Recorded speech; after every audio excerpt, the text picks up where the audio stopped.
We are live. I am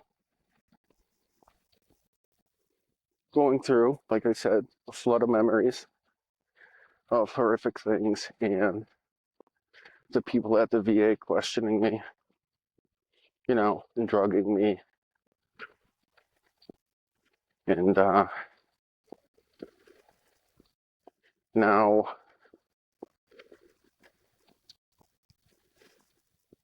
I'm forced to deal with this in the aftermath, you know.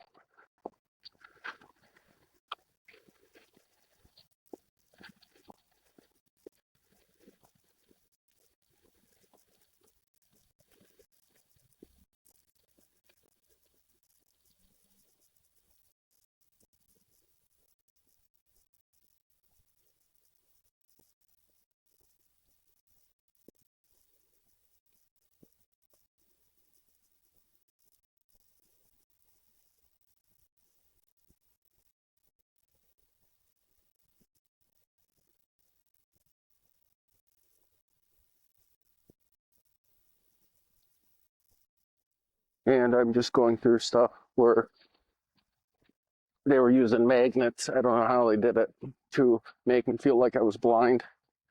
And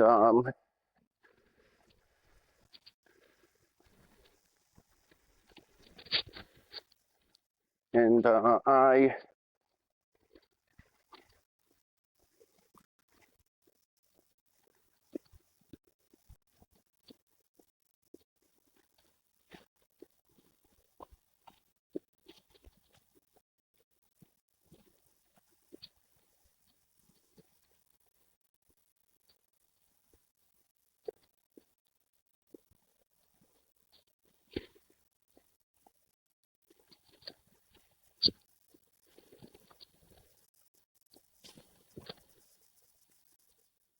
and now I'm dealing with the aftermath of everything.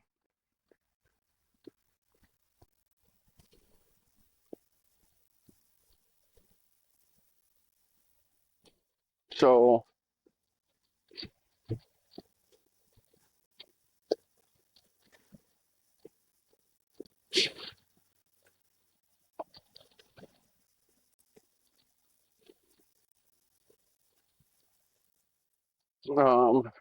we are dealing with things now where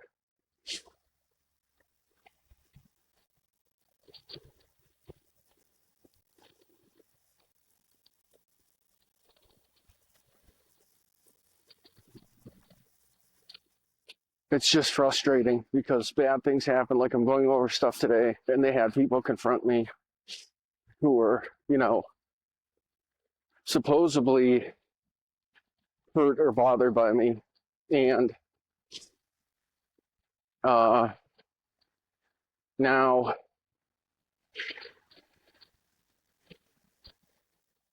I'm forced to deal with it. So,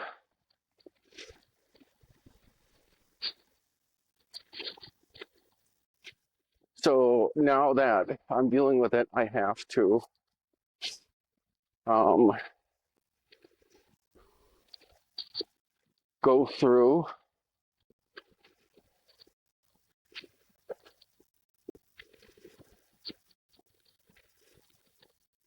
all these memories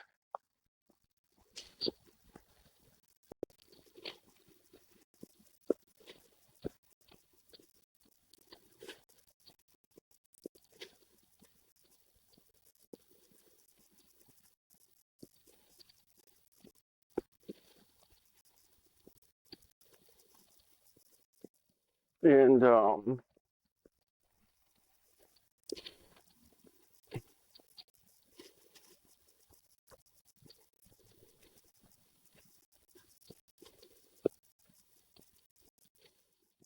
part of it is the after effects of what goes on.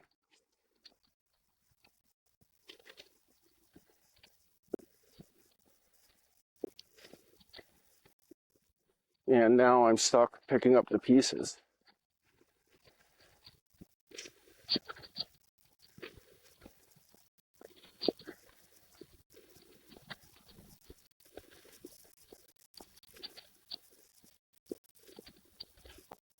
And, you know, I talked to the people who killed my kids, and uh, still nothing's done.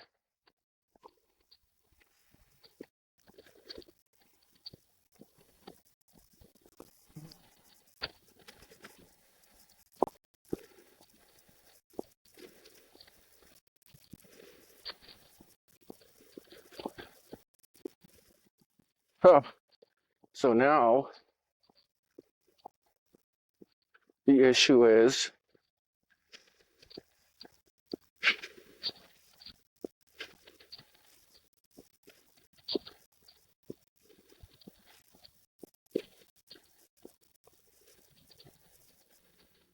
and now I'm stuck with these issues.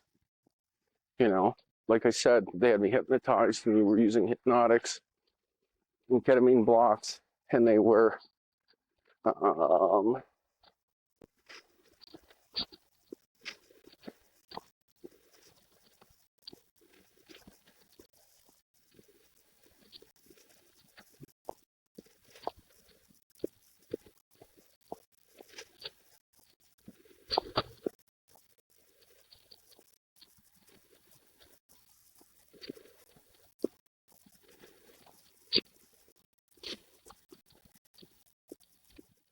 and so now I'm with these memories, and now I have to deal with them.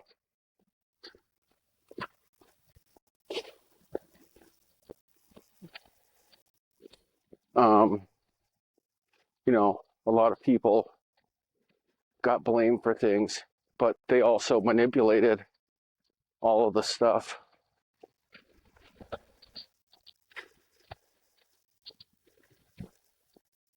you know, and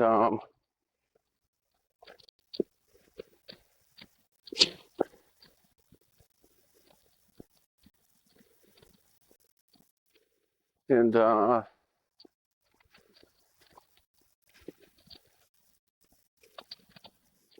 I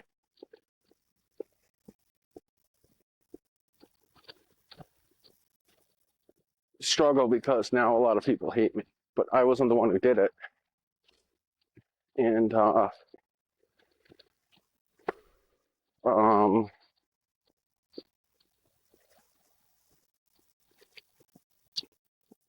now I am left with this void and this pain because I have nothing. You know, my kids are dead. Some of them are gone. My baby mothers hate me. And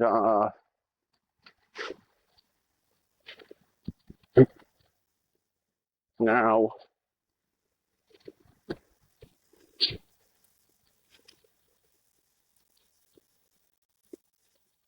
I'm left with nothing. Like I said, and people want to play this fucking game.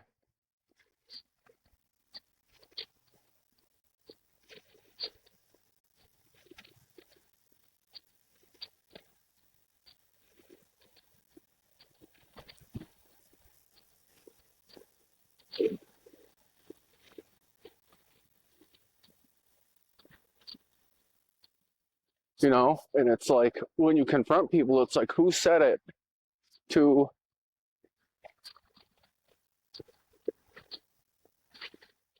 um, confront these people?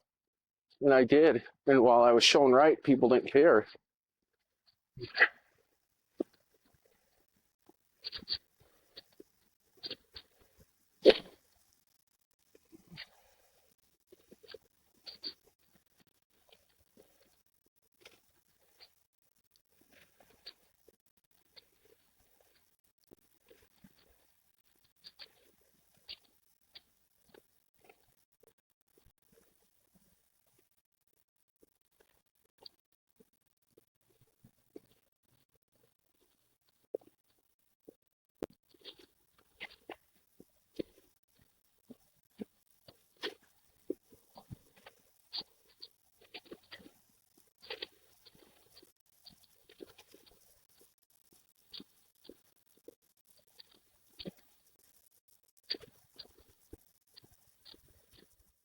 So now we got this issue, and I'm stuck picking up the pieces.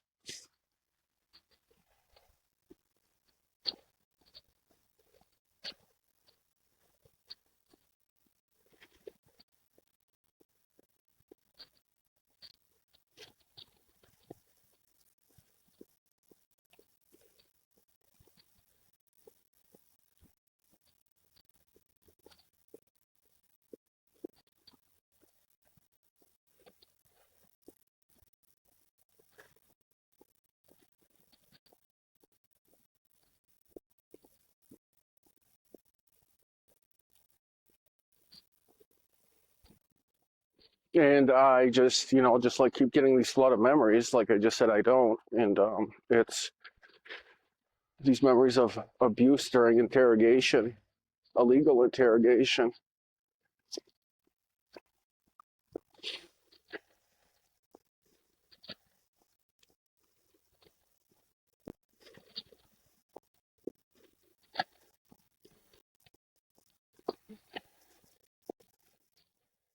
And it's like I don't have sympathy.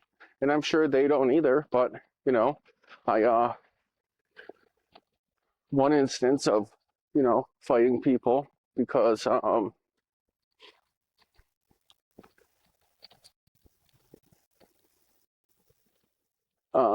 they, uh, were running their mouth or, they attacked me. And, I could have done better handling it, but I didn't know at the moment. And I stopped it after they, were running their mouths. But when people are trying to attack you, um,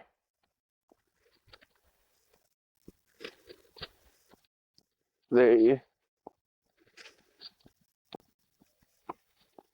um, have no remorse. So it's like, why should you do after you're defending yourself? Now, if you're just doing it to do it, then so what? But the struggle when you go through a K-hole, I want to end is that, or hopefully ends, is with the recurring memories and dreams and things that happen, you know? Um,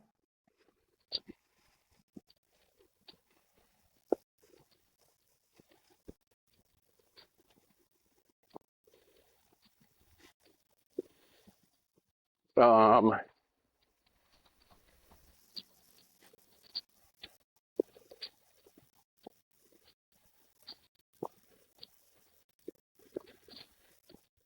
so the issue is,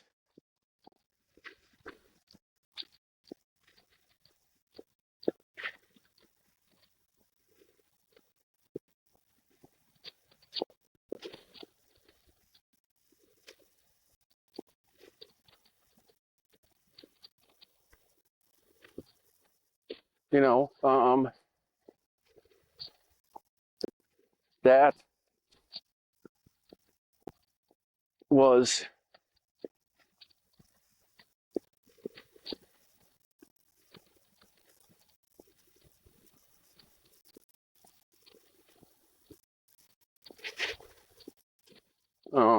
now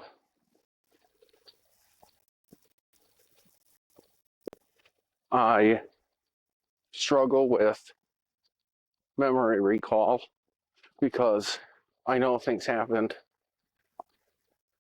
and people just aren't held accountable.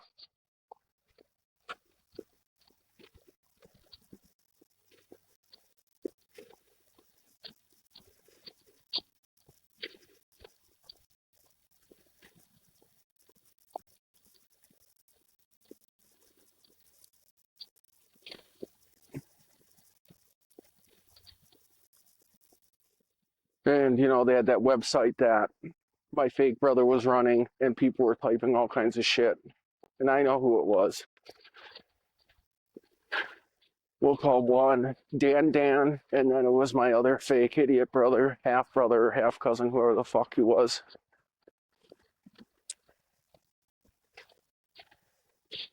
And now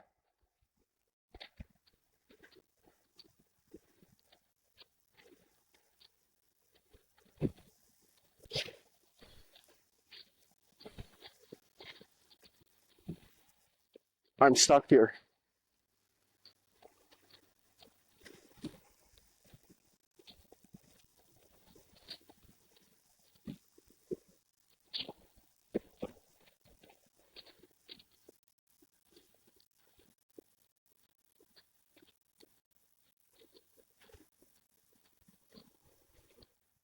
And now with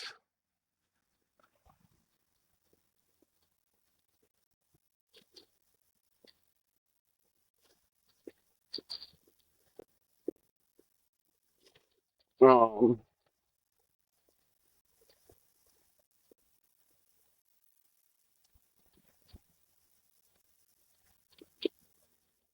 people just are bad people, you know. And this one's kind of not as reflective as before because all these memories coming up are fucking terrible, you know. And I ran into, you know, running into my aunt that hates me has been horrible. And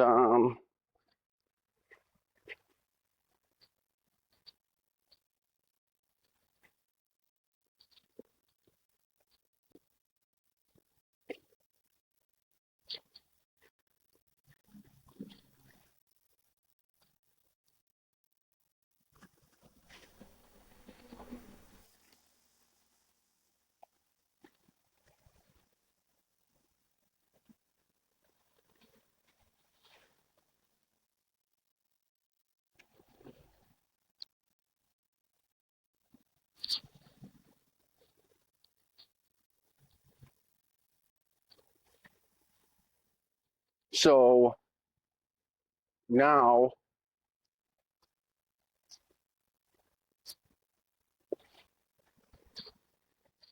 you know, and I told them, I will take whatever punishment you want, but we're going to court, you know. But I was innocent. So I was just trying to get to court so that I could put these cocksuckers away.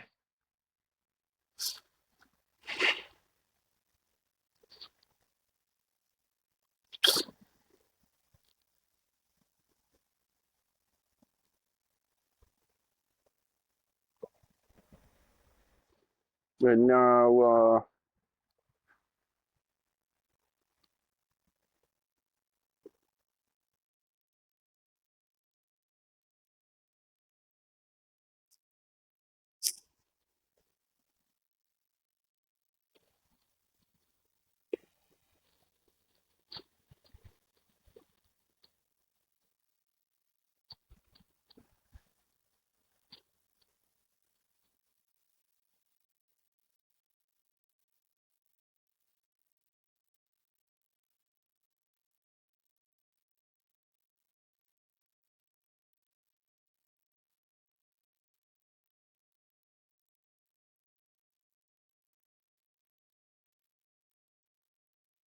and so the issue is like I was gone for so long that um,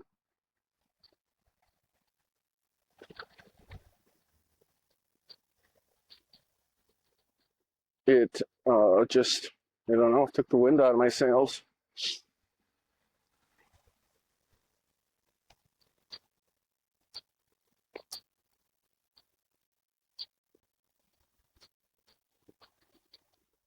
So now I'm stuck here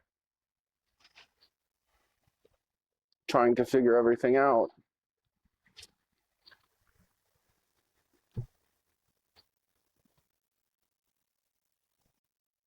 And it's hard because when the memories really hit you, they hit you. And, you know, like my one aunt who tried to kill me, um, learning who it really was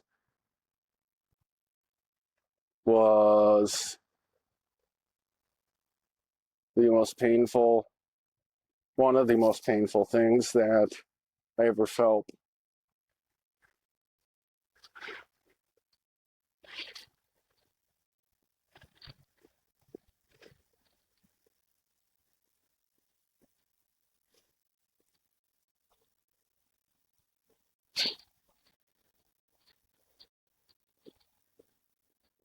So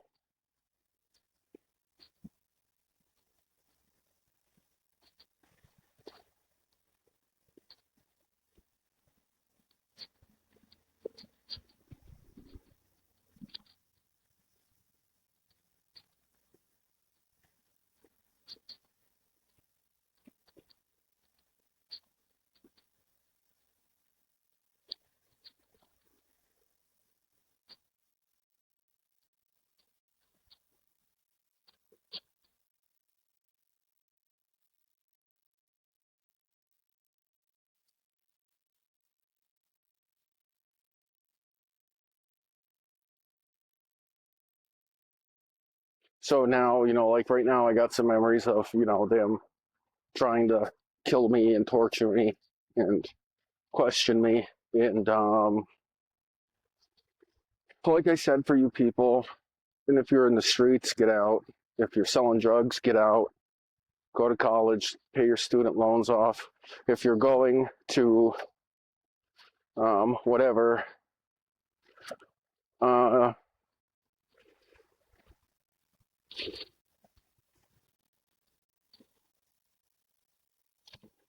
um,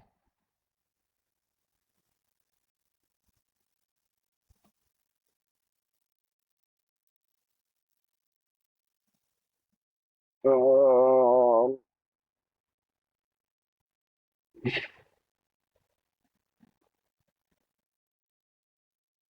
it's just difficult, So do the right thing, say the right thing, and what I mean is say the truth.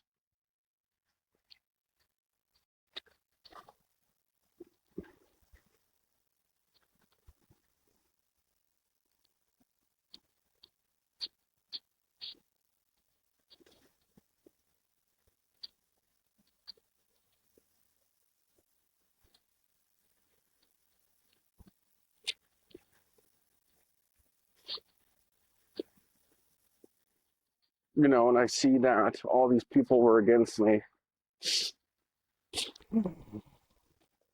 and um,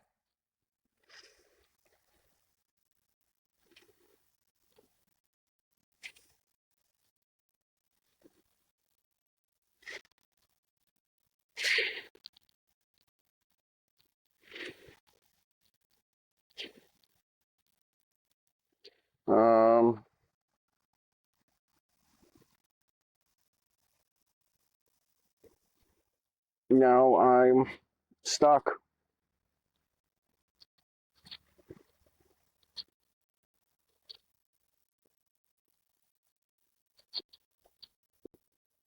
You know,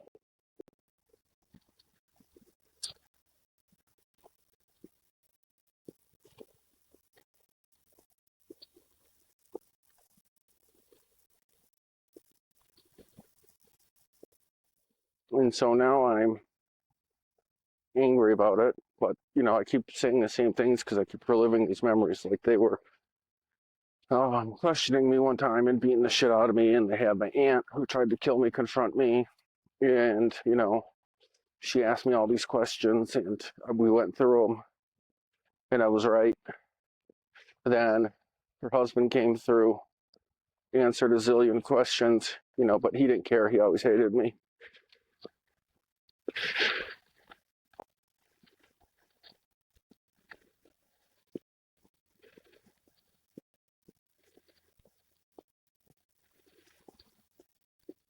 So now I'm stuck with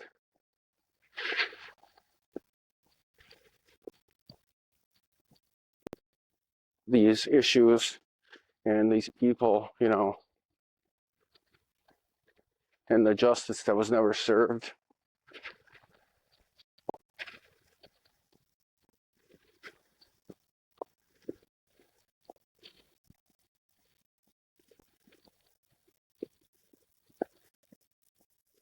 So my problem is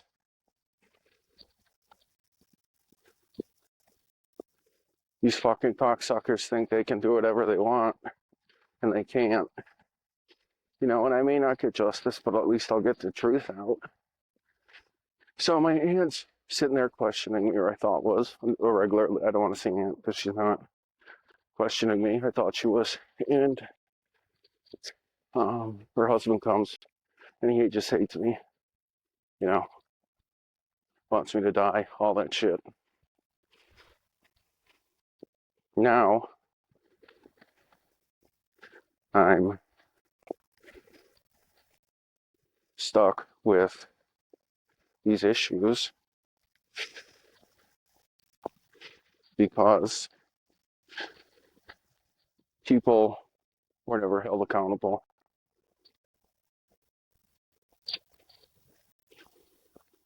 So after her husband questions me, a bunch of other people go through. Then Knees Nee's dad goes through and starts screaming at me, and then I think they hit me with a stinger and fucked me up. So I don't want to say I died temporarily, but I think I shit myself from the head injury. And or they used fart spray, something. So now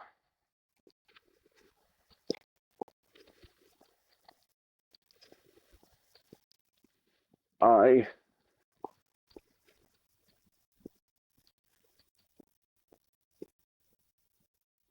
am here because these fucking scumbags. And the other thing they did is they made everything live. They put it on Instagram.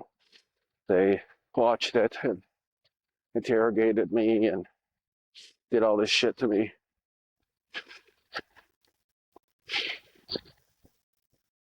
So now I'm stuck here picking up the pieces.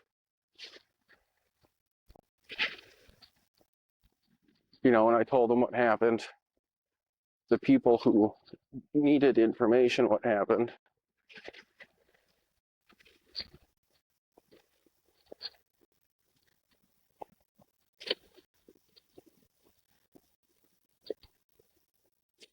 And, you know, and I told them, you know, you guys are pissed off because I saw inside the beehive. Wasn't my intention, but I saw inside of it.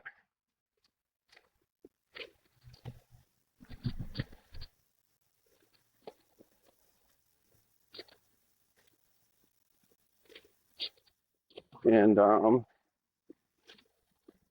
now I'm stuck here picking up the pieces because some of it was nonsense, but it happened.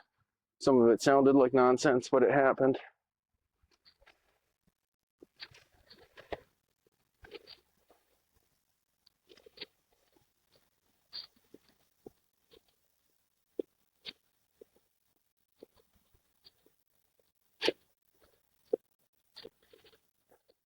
And, you know, I keep getting these memories of shit, or these people trying to put me in these permanent K-holes, or this continuing to fuck me up. But it's not going to happen.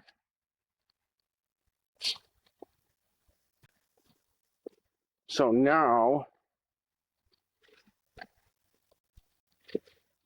I'm really pissed because, you know, I lost some family members who never really liked me, so it don't matter, and my kids.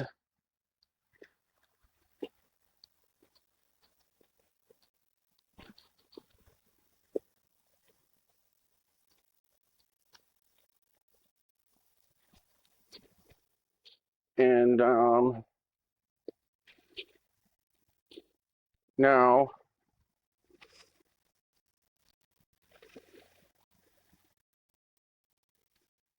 I'm fucked for doing anything. And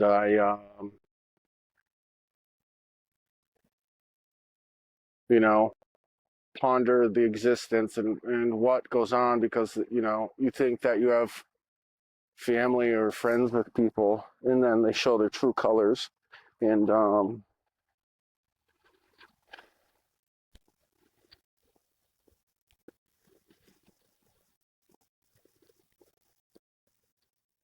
it's disgusting.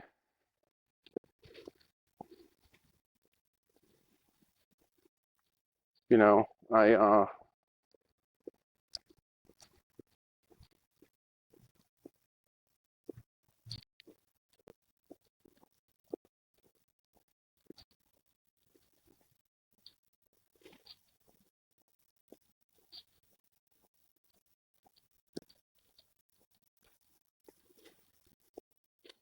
you know, and then it's just the silence today and like this words that are said sparingly. It's just the flooding of memories, and that's part of when you go through one irresponsibly, when you have people abusing you. And like I said, they had me on Insta and they were questioning me, and I was right about everything. You know, get falsely accused. I was right about that. And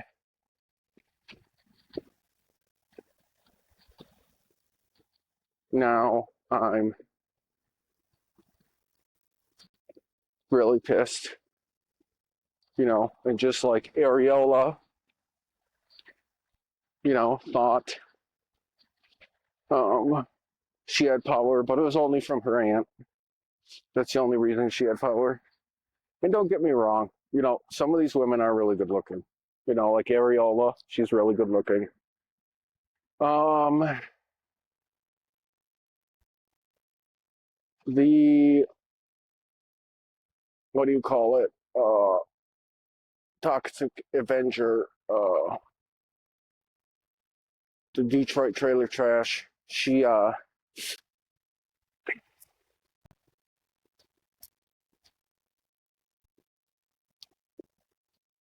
don't know. I don't find her attractive at all.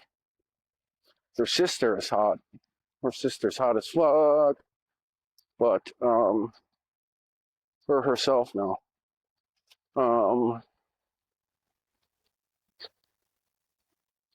and while all this shit was going on,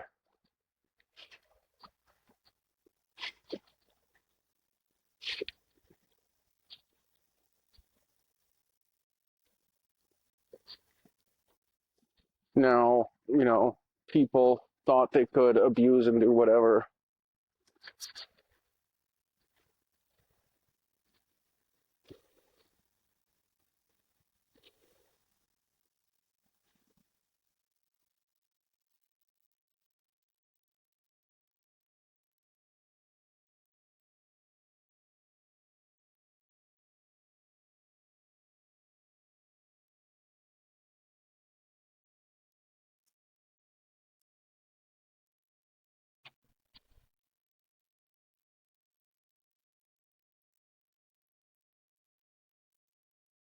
So it's just the issue of the thing while they were questioning me, you know.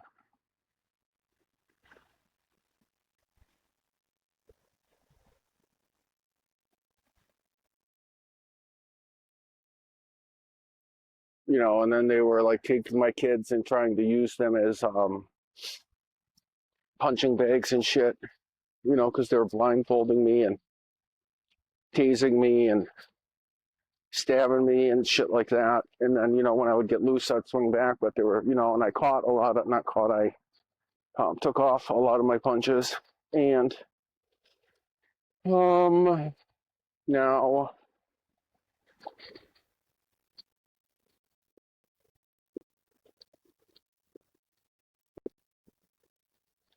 I sit here and wonder what's what.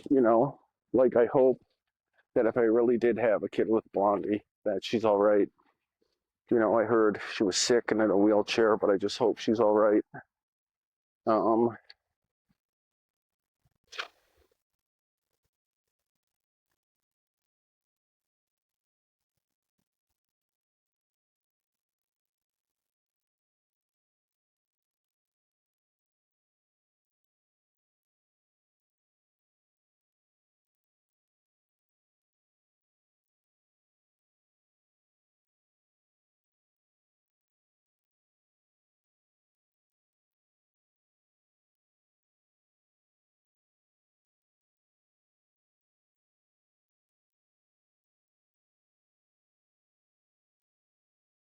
and part of the issue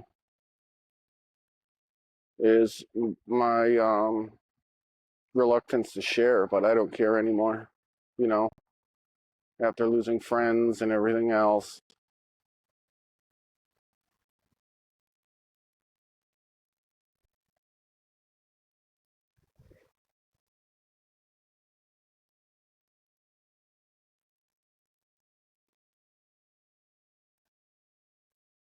So it just makes not communicating with people easier, and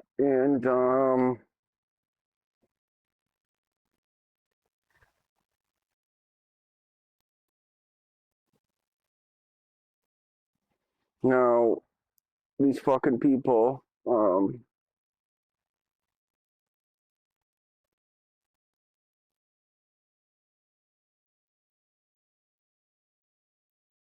need to go to prison. And my other issue is that these scumbags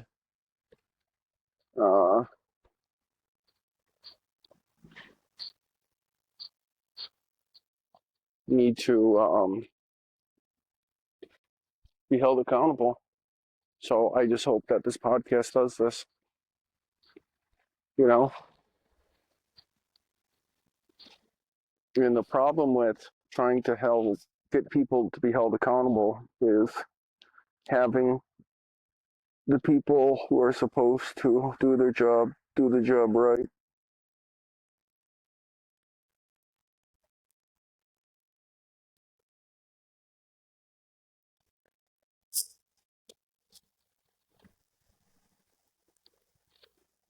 So now,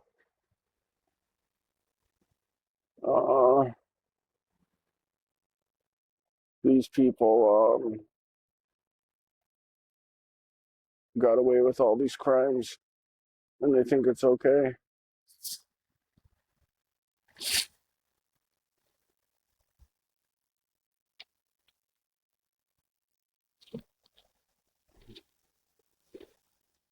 So now, my issue is making sure they all go away and go to prison. So part of this is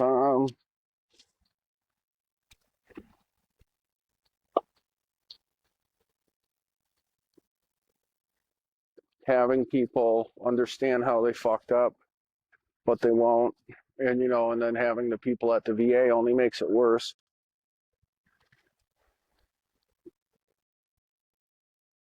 And the thing about when they give you a ketamine block is that shit lasts forever. It lasts so long. And they were trying to dose me all the time, so I had to fucking throw everything out in my house and start over. Every ounce of food. I had to rewash everything. I had to do everything over. Throw out all my medicine. You know,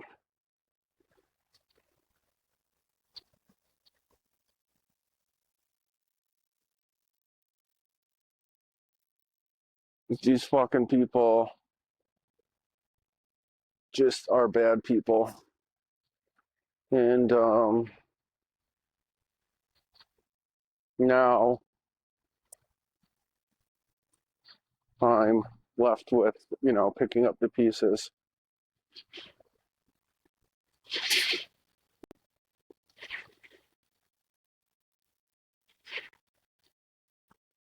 I am trying to be careful in how I say and what I say. Like I said, with certain people, they can hypnotize you to think that they look one way when they really look another. Just like I said, Nee had an impersonator, and I would tell people I never had a relationship with her. I've never met her or been with her or slept with her. Um, you know, I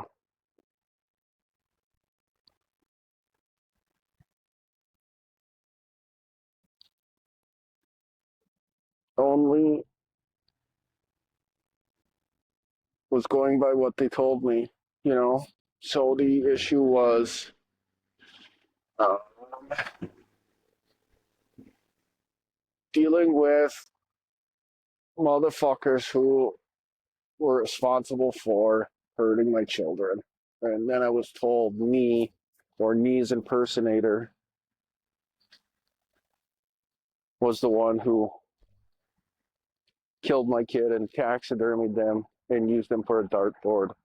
And apparently, from one of my, I don't want to say memories or what I'm remembering, is when they beat me up in Bayview, the twink, uh, Dono the Dino, had one of my kids and they were trying to drag it through the street, and I saw tears going down its face, so I ran and grabbed it, and you know, they were doing shit like that, and they taxidermied my kids, four of them apparently, and I have nothing but hatred for them. Not my kids, the people who did it, you know. And then I remember when they really brought it up, I heard my fake uncle laughing, and I was like, yeah, that's not funny at all, motherfucker.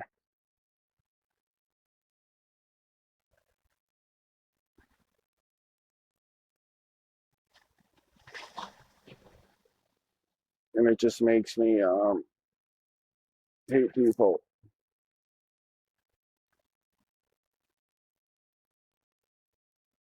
Now, in between that, when I would get loose or escape from their prisons, their illegal prison that they held me in, I would get into altercations. I got shot at. They tried to drown me. They killed my kids in front of me. They buried me alive 4 times. Um, probably more. And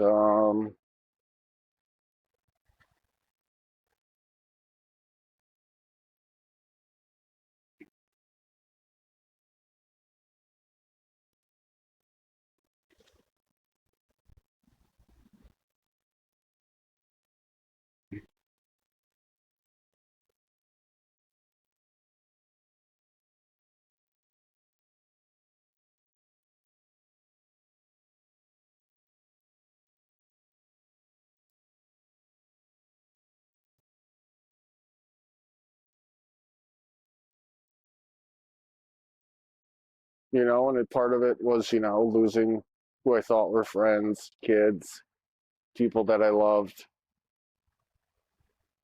And, you know, these fucking people are just really bad people.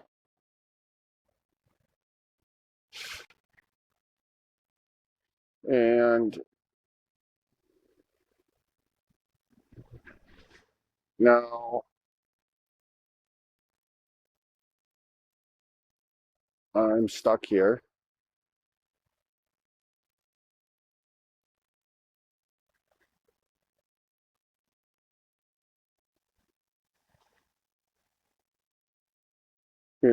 Just, I don't want to say suffering, but just going through the motions. And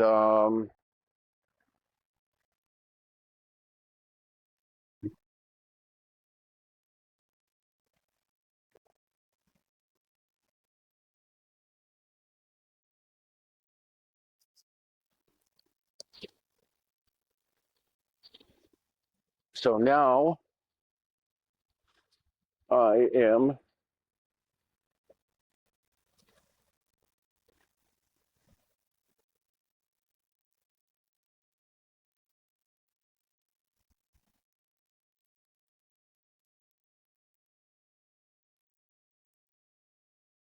just dealing with things, you know.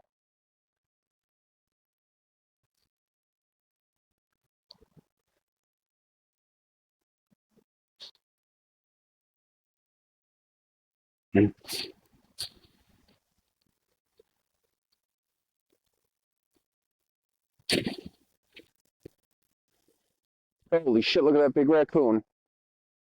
So now the issue is, wanting justice. And, I'm trying to get out of this, hole. And it's both, it's a hole in my mind with memories. It's a hole, you know, with my life and everything else, you know. I went through it and, realized I thought people that liked me or loved me, and they didn't. So that has been a good realization of things, and the same thing with my family. Like, I don't have any family, they all don't like me. So I don't go by them, and they all threaten me, shot at me, killed my kids. So now I don't deal with them. I want justice, but who knows?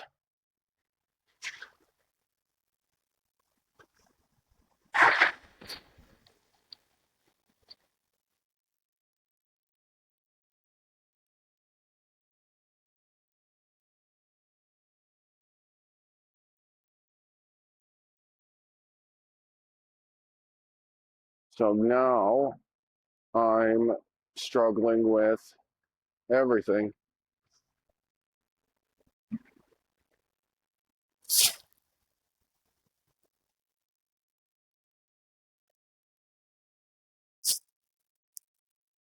You know, and it started when my ex-wife sold me off in 2011. Um,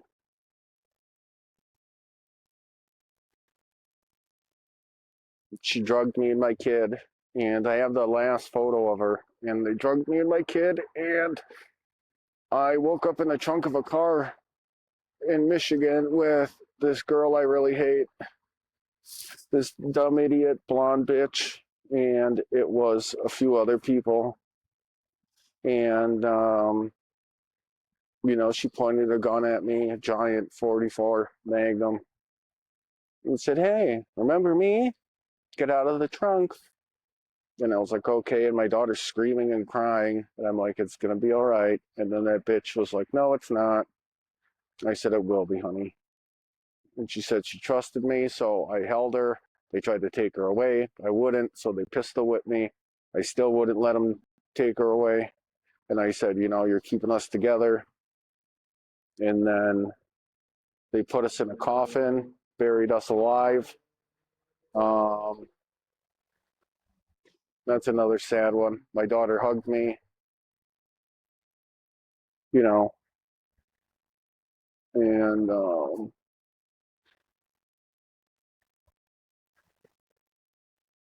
I mean, that wasn't all that happened. We were in there, and she's like, "We're going to be okay." And I was like, "I know." I said, "Yep." I said, "We're together, so we'll stay strong." And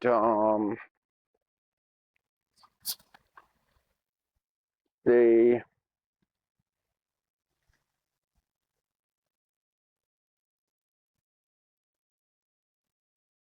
you know, left us in there, and, it was getting cold, and we didn't have anything to keep us warm. And they had a couple oxygen tanks in there, which was weird, which I don't think it was. I think it was maybe laughing gas. So I remember my daughter holding me, and this is the second time that happened. And she said, at least we're gonna die together. And I said, "Yep, but we can't give up like that because I want, you to grow up." And she just said, "Hold me, please." And I held her, and um, she ran out of air. So I, started trying to get out, started banging on the fucking door, boom, boom, boom, boom, boom. They had a radio in there again, and they were like, "Admit to doing this and this and this." And I said, "I didn't do it." So I remember I just held her, and, part of me has a memory where I think I got out and then got her out, but part of me has a memory that, so I remember I have this memory of trying to get out, but that's not true. You can't bury yourself. So I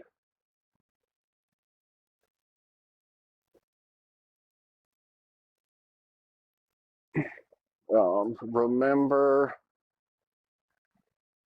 one instance, one memory where, but I know it wasn't true. They were fucking with me, where I dug myself out, and then I went back and got her out. And then I have one where I tried to dig myself out and I was stuck in the dirt.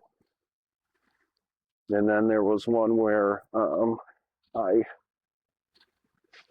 which is the real one, where I passed out and I woke up, and we were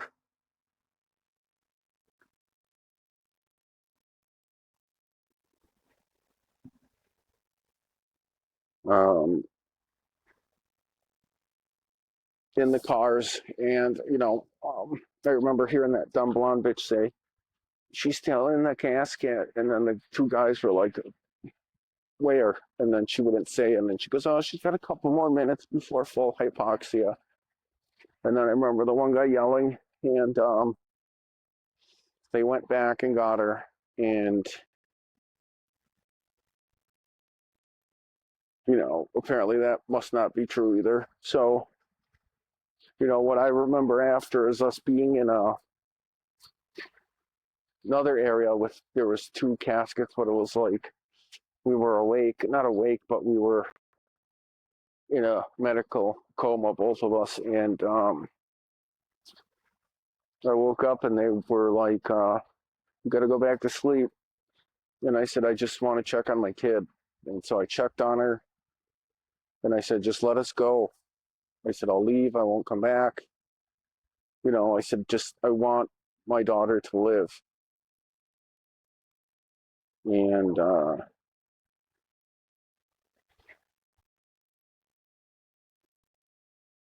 I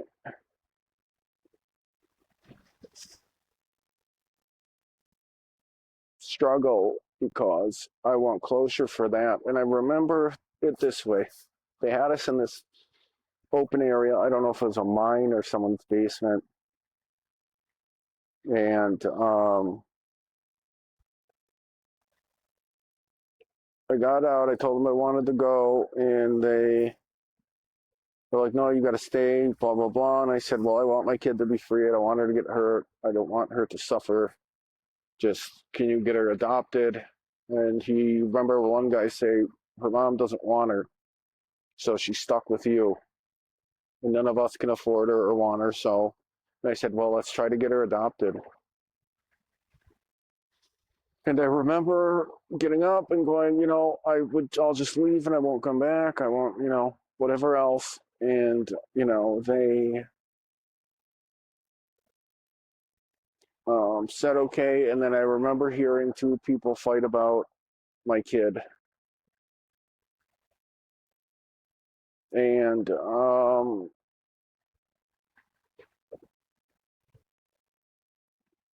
trying to find her, and I'm all dazed and fucked up from drugs and hypnotics and hypnosis and everything else. And all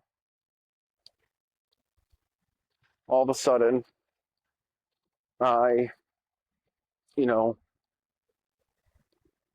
like, well, just don't hurt her. And then I, went to go get her, and then the blonde bitch, and then the other blonde bitch who killed my kid, which the two are both responsible, were like, we're gonna, shoot her. And I said, please don't. I said, get rid of me, but I'll let you do it, but please let's get her adopted to a family that loves her and I'll take care of her. So um, they got into a big argument, and I remember the little blonde one wanted to, take her out, and so did Bluebells, or her sister. So I remember they said, the one said we're going to pull her apart with the truck, and I said, no, please don't. Just, let's get her somewhere where she needs to go and safe, and then you can get rid of me.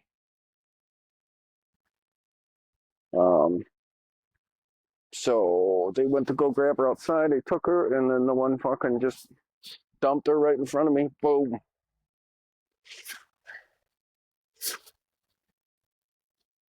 And then another one got shot in the woods, and that was all over Instagram and Ogrish and everything else.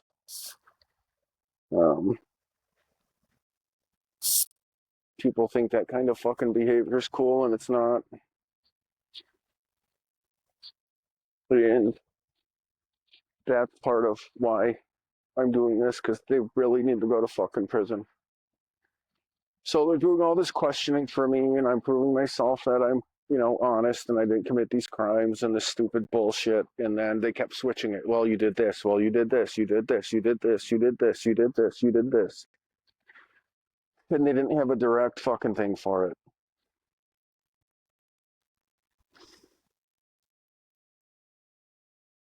So my issue is that people will always be bad people. And like I've said before to people, and I used to tell my kids before some of them died, is that the most dangerous thing I've ever met is another human,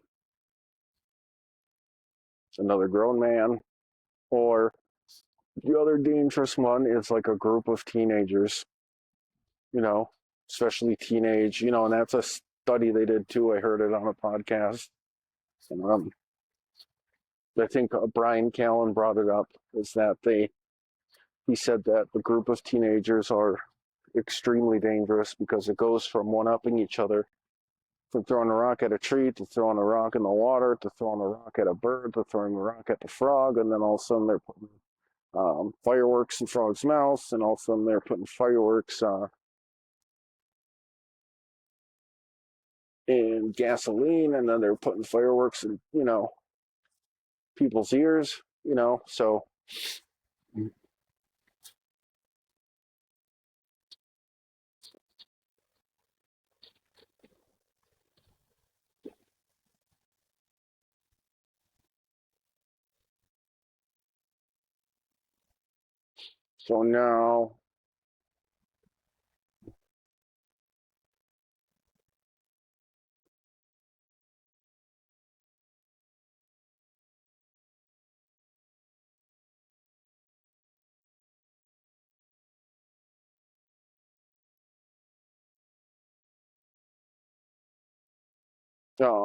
now I'm stuck with dealing with these fucking people, you know.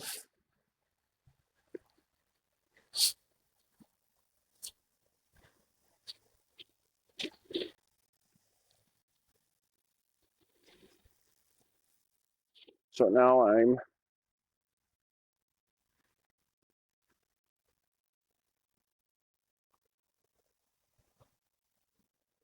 dealing with these issues, and then they made me think that I didn't have any hands or arms or feet.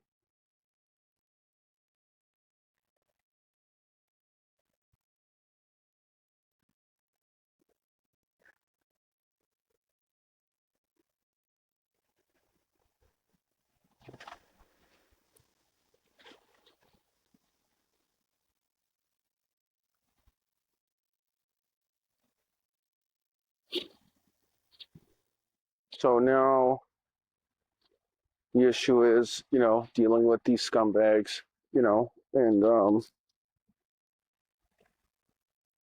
the other thing was like going over memories of thinking that I was doing things that I wasn't, and then they were just doing it to do it to fuck with me. Like I don't know if I had the Hispanic girlfriend in Michigan.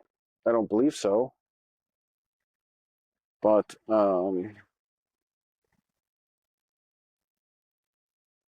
I was told that, but then I don't know if it, was true or not.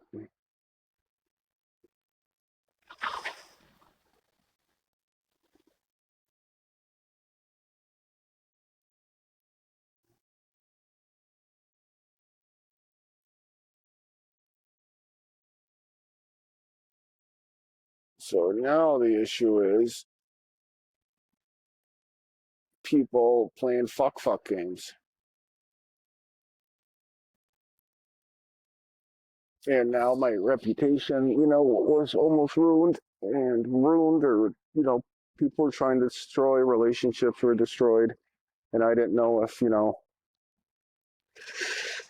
um,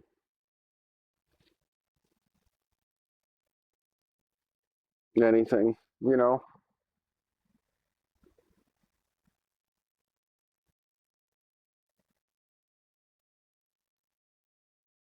So now I'm here dealing with it, and, just going over all these memories, trying to realize I thought I had one. And then,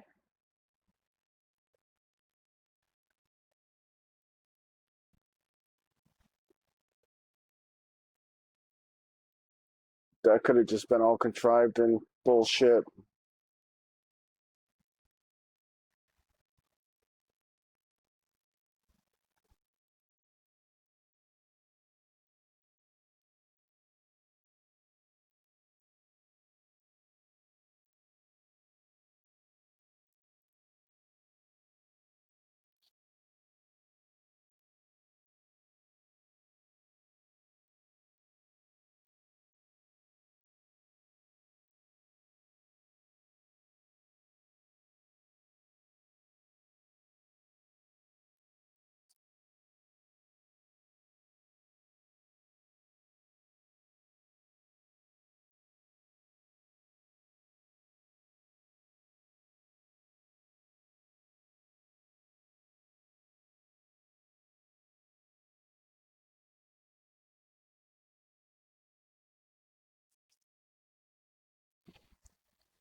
So, like right now I'm going over, the conversation of when they supposedly had that girl that they confronted me with.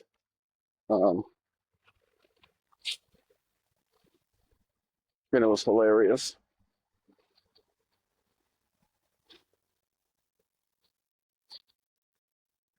you know, because she supposedly was talking to me on the phone and I was laughing and they were getting angrier by the second. But the issue is, my memory is what served me best, and they were playing these fuck games.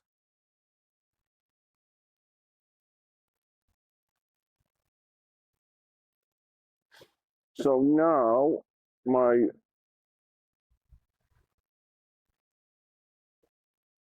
problem that I'm dealing with is, mm,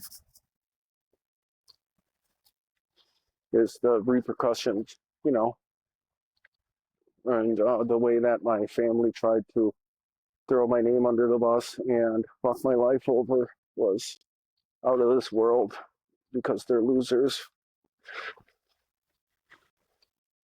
And, you know, I don't care about losing them because they meant nothing.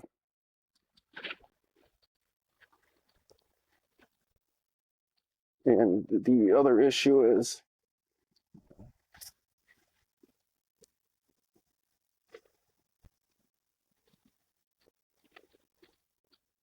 that these fucking people keep playing these fuck games, and it's not funny,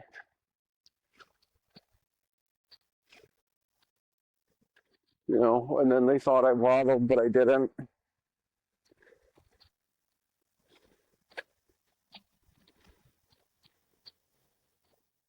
These fucking people are ass wipes.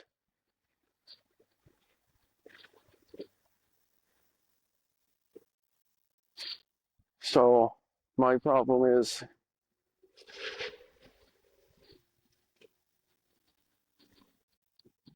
getting the justice, system to fuck them up. And so now I'm starting to pick up the pieces of my life.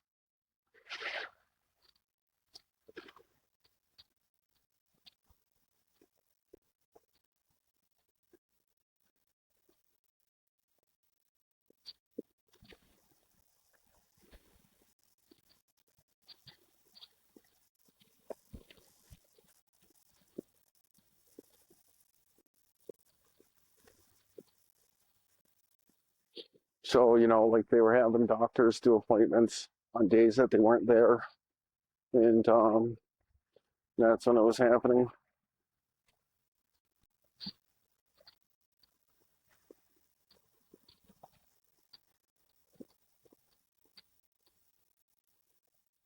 So now I'm really angry about it.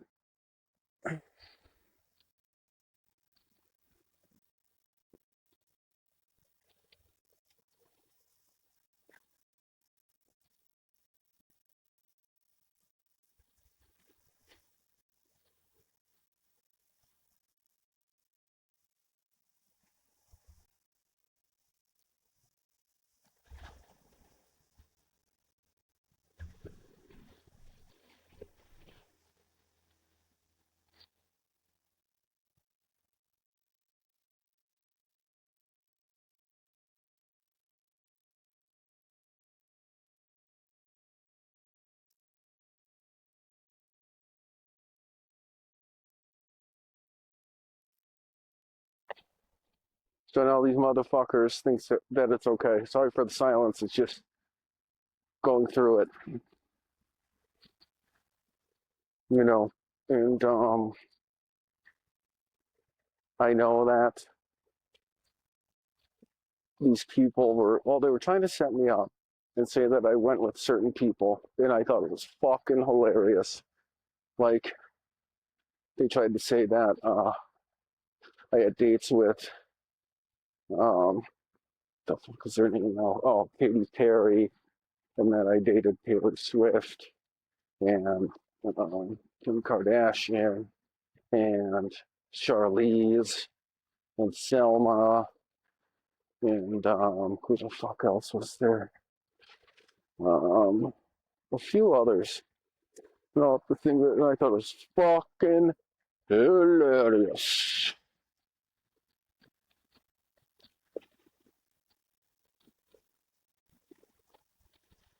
You know, I thought it was fucking hilarious that they made up that shit. And the funny part about it is they made it up, told me it, you know, and they thought that I believed it. And it was so fucking hilarious that I could barely keep my composure from laughing.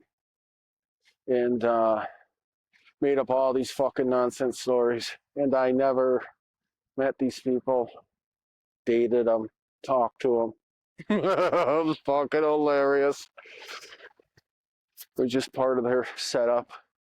You know, I never met KT in my life, or Charlize Theron in my life, or Selma Hayek in my life, or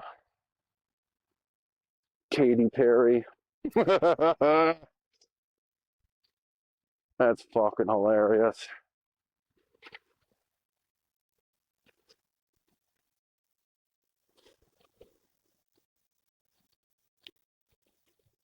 You know, and these people abuse the very foundation in which they were supposed to believe in as medical providers, and they need to be fired and put in a prison cell.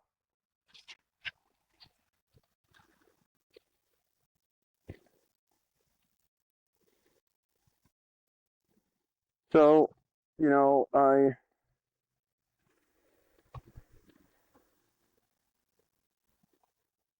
um, sat there and suffered through it.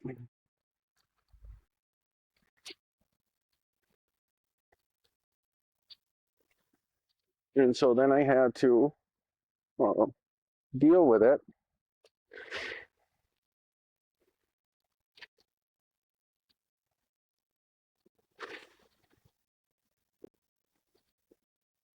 You know, and now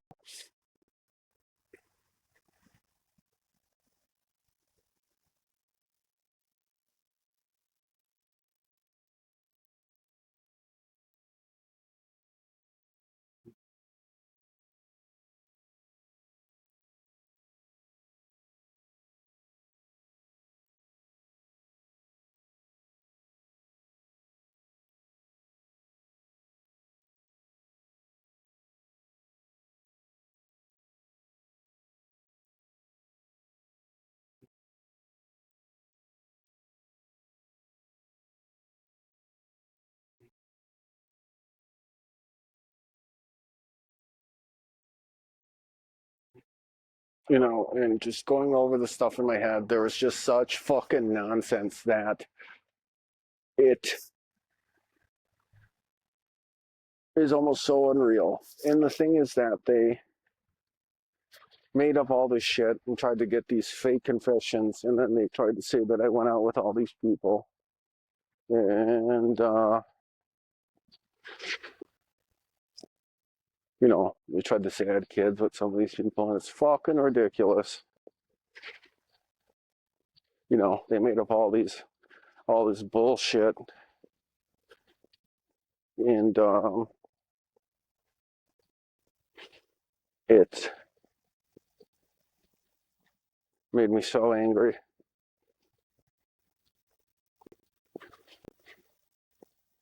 you know, because it's not the fact, well, it is because they lied, but it's the fact that they manufactured all this shit and manufactured evidence and everything else.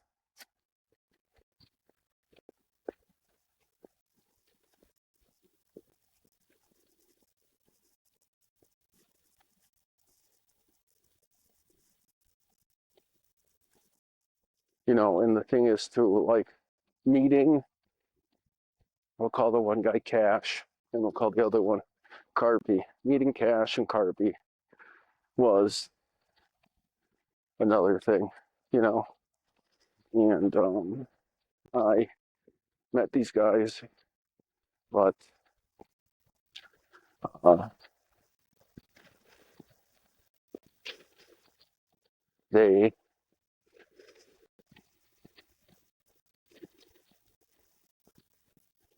you know, met them a few times. So the other issue is, um,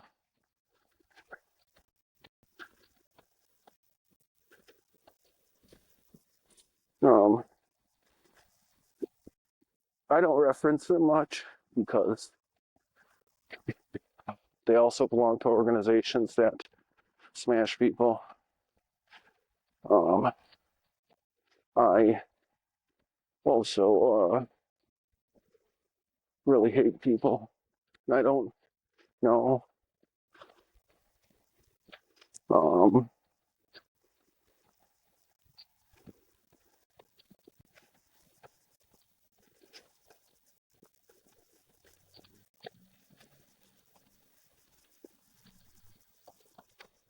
and it's just, you know, the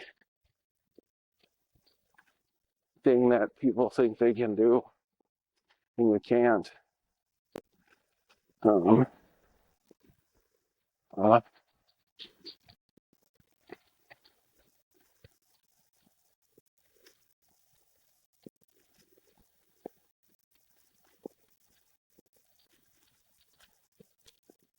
you know, and the fact that, you know, I met those two, like I was saying, Cash and Carpy, you know, it's just out of reluctance. Carpy kind of helped me, but he really didn't. Um, I don't like the fucker, but uh, um, I am getting the memories of what went on, and then during the final push towards the end of the K-hole, you know, they, you know, said they were responsible for what happened to me in Alaska, and um, they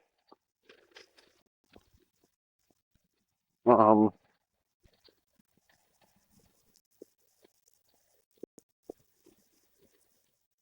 you know, were part of what happened when I got divorced and I got attacked in Florida. I am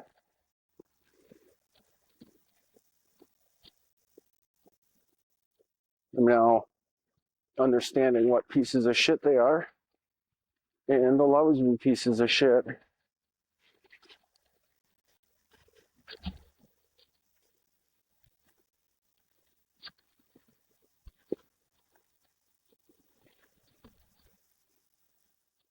So now these people um,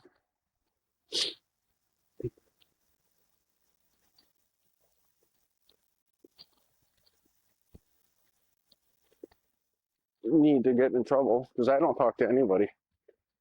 And Cash and Carpy bragged about beating me up and attacking me, and um, some of their friends saying they slashed my face and cut my face up and off, and shit like that, and stomped me to death. But I survived. Um,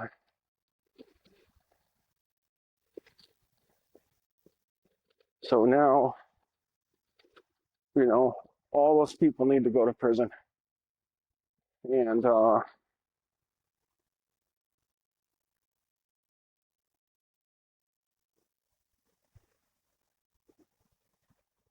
I just find that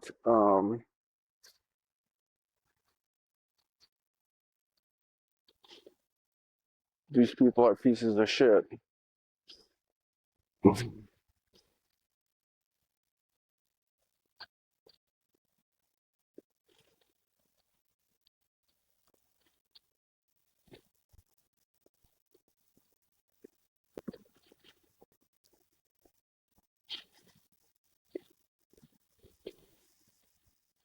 And so now I'm with myself, and now I'm supposed to be all mutilated and all this other shit.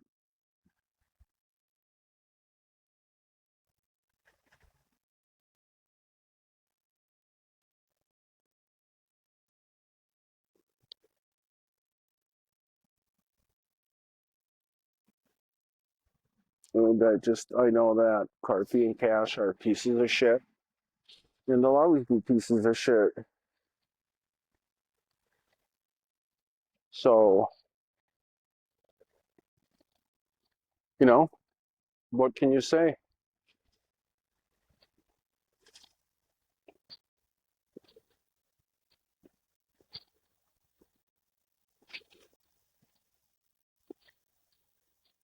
So now, um,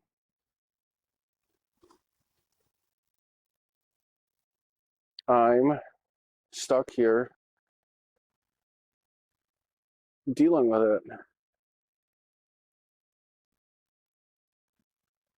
Um, I just know that forever, if I ever see them, that they're scumbags.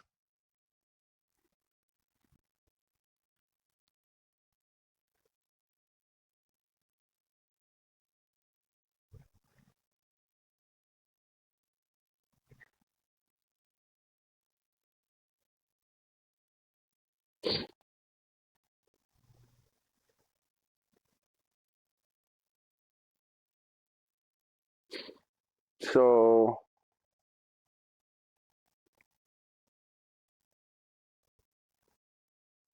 now we are dealing with the after effects, you know, of people blaming me and doing things to me that I it can't be undone.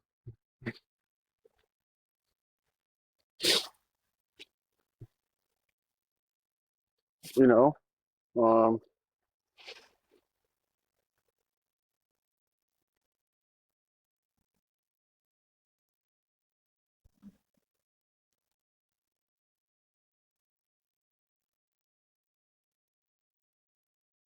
so now I'm dealing with it because people are inappropriate and people are mean and hurtful.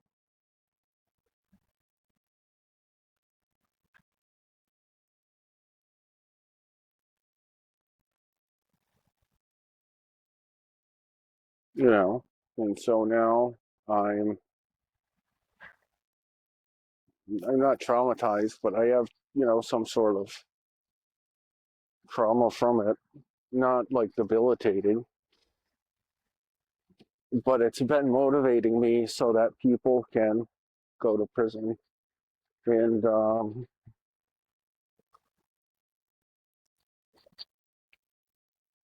You know, I remember them questioning me, and then they all left the room to pretend like I was crazy and that it didn't really happen. And, you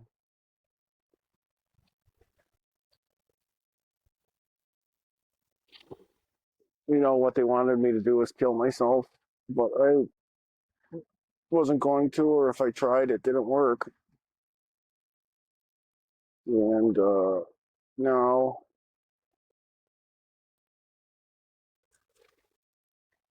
we are dealing with everything that's going on now.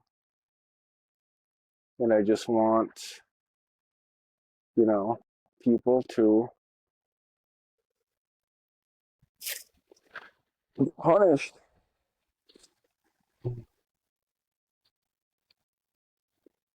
you know?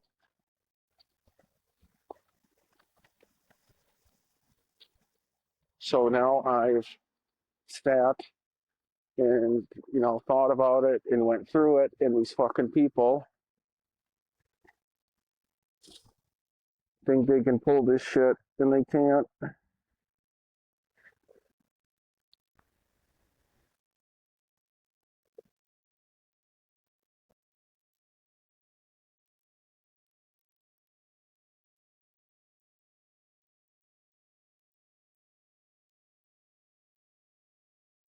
You know, and you know,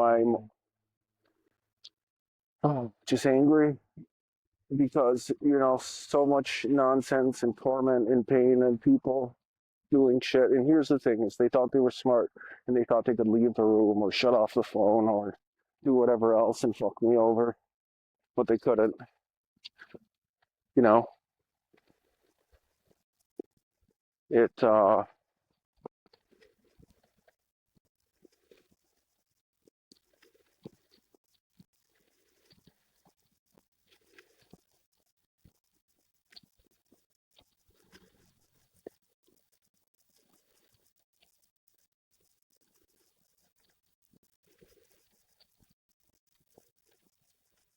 You know, these people are inappropriate and um I don't know. I just want justice for my kids. Like the thing when they were like, that's what I've been going through during this walk and reporting is the last few days of it. You know, like I said, they had all these people in this room and they're questioning me, and I was on Instagram Live, and you know, all these people were trying to fuck me up, and uh,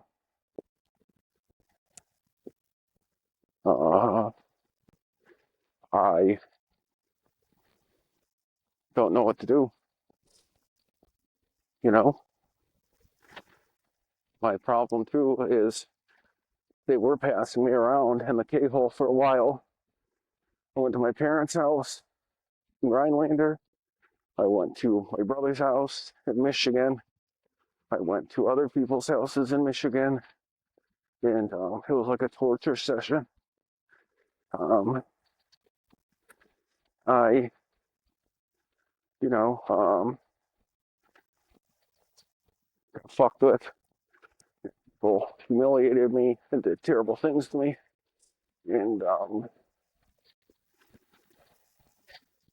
now I am stuck picking the pieces together. You know, just like that doctor told me, when you go through a lot of trauma and a lot of bad shit that actually happened, like I said in the previous episode, it's like you walk into a room and the floor is covered in Polaroid pictures. So you pick up the Polaroid picture and you look at it, excuse me, and say, oh, I remember this. This was awful and terrible and shitty. And then I, you know, um, really like that expression, because then you pick up the next one and you go, damn, I remember that. That sucked. And I know it happened. And then, you know, that's what you do. and some of them are good, but most of them are bad. And for me, it's 98%.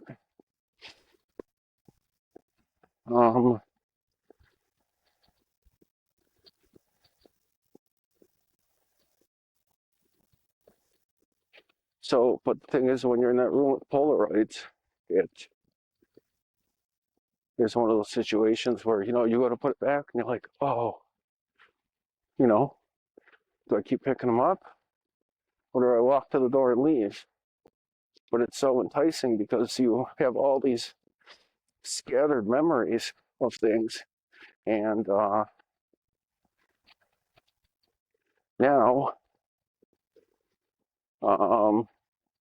you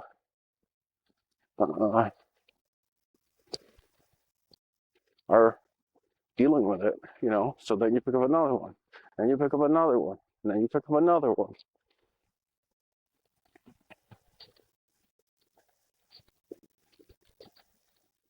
So now I'm here dealing with repercussions of people who falsely accuse people, and they fucking think it's okay, but it's not.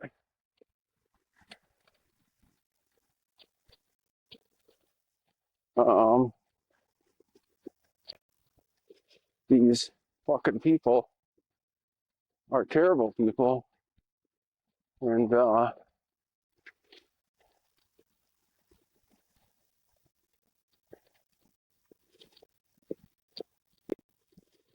these people,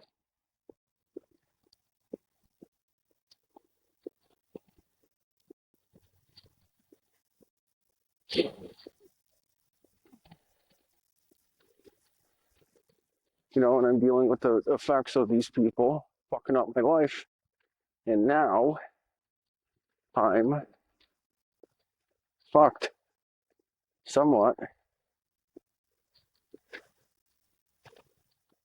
you know. I remember while they were questioning me, they had all these people fucking with me. Then they drugged me and they left the room and pretended like I didn't know what happened. Well, I know what happened, you fucking moron idiots. So fuck you and everything you love, you know. Um,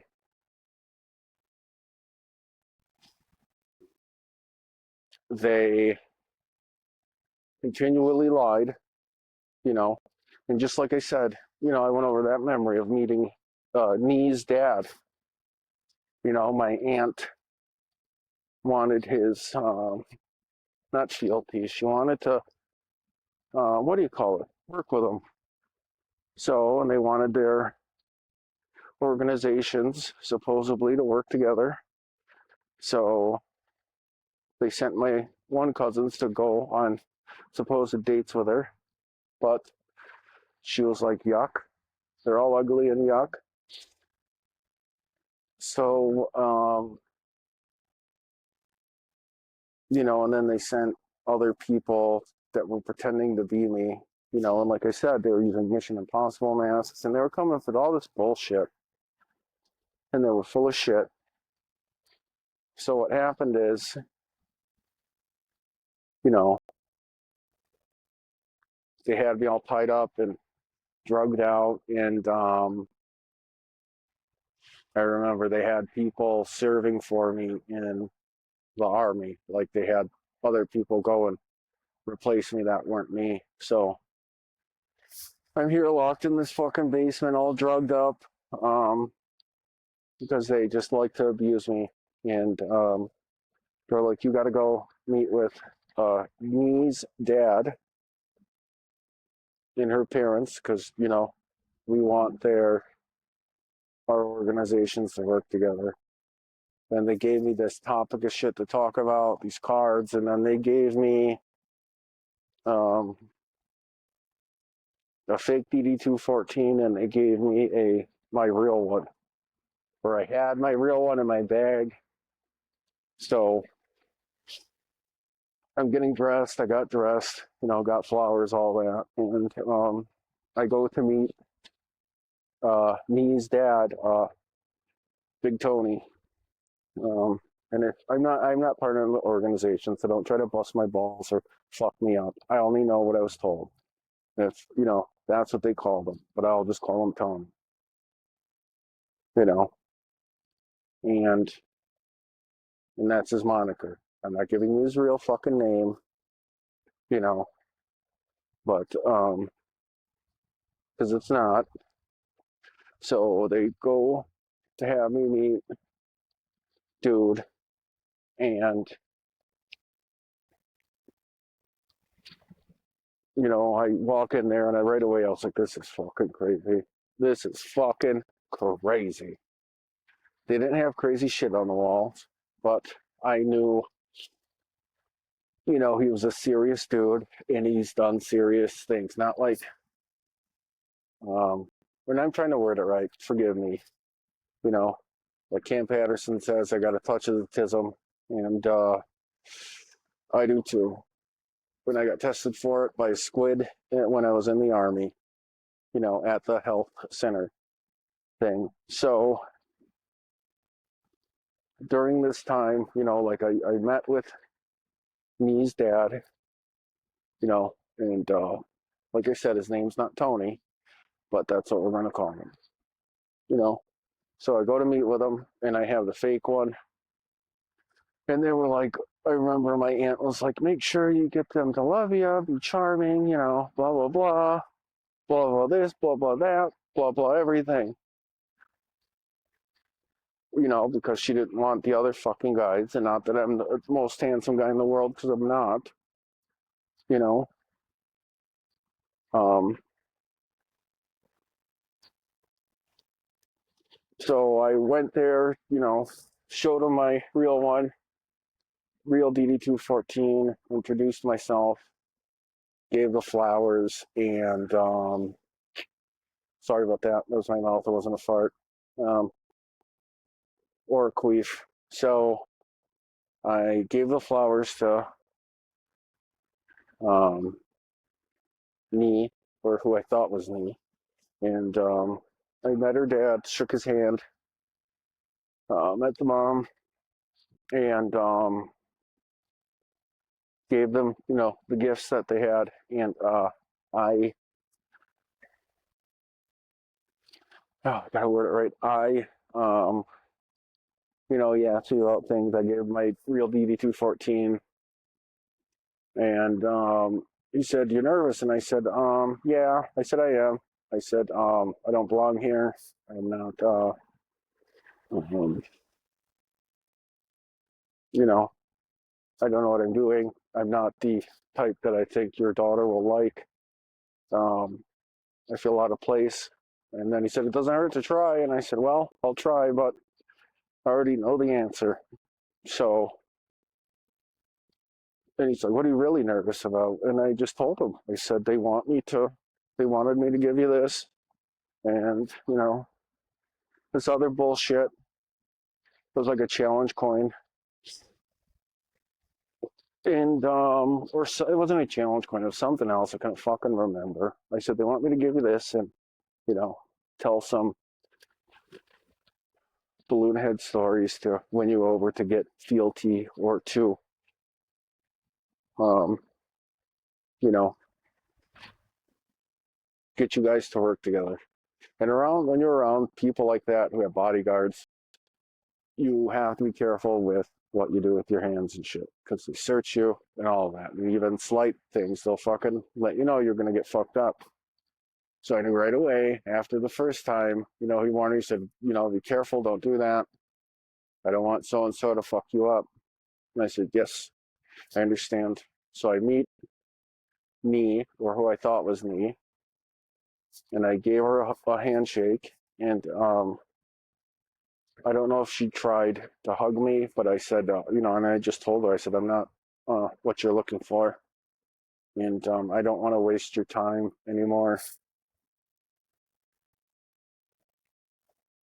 So I said, may I please leave? And they were like, you don't want to eat? We made food. And I said, oh my God, makes me real feel uncomfortable. So I stayed and ate like a couple of things, and he asked me questions. He's like, "Well, so what do you?" And I said, "I'm just an equipment operator." I said, "I'm nothing more than that." And he said, "Do you have desires to do other things?" And I said, "Yeah, but I'm having trouble with my unit trying to transfer out of it because I don't like it."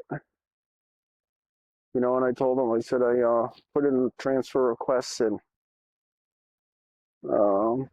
they tried to demote me, and now I have to kind of start all over. So I said, I don't like it. I said, it's, an acquired taste. You got to kind of like want to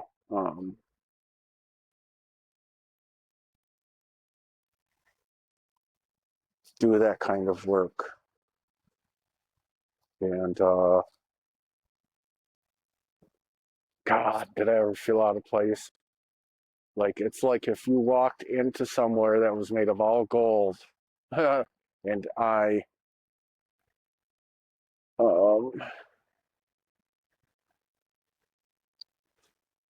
almost had a panic attack, because the real me, is really good looking, and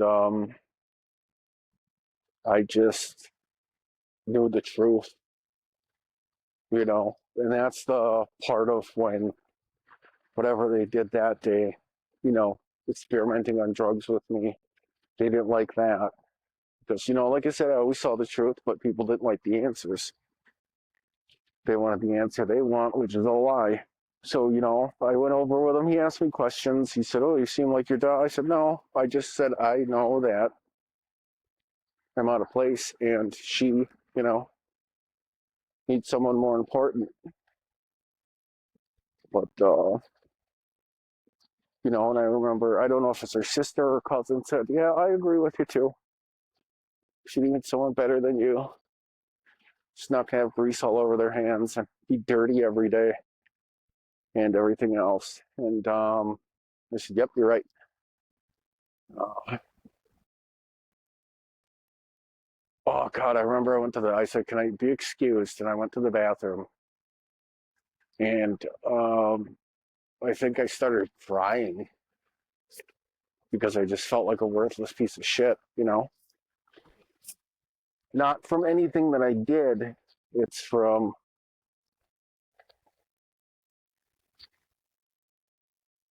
everything that transpired before and everything else. So I remember I had a little bit to eat, and then I stopped because I was like, I don't feel well. And I think they finished, and that's when I went to the bathroom and they finished. And then someone came to the door, and I think it was her brother.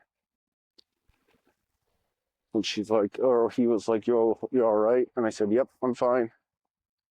Um, I just don't feel good." So, and I mean, I heard someone out there say, "I think he's crying," and then they kind of giggled.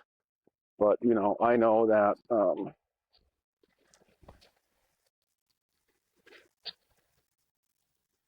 people think that that type of shit's funny, and it's not.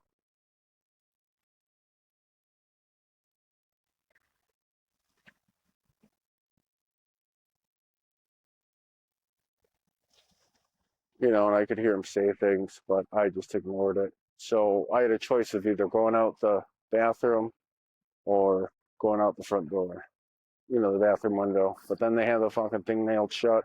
So I got out of the bathroom, and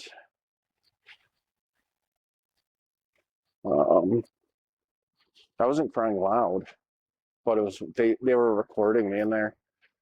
Not recording me in there. I think they um, had somebody by the door, and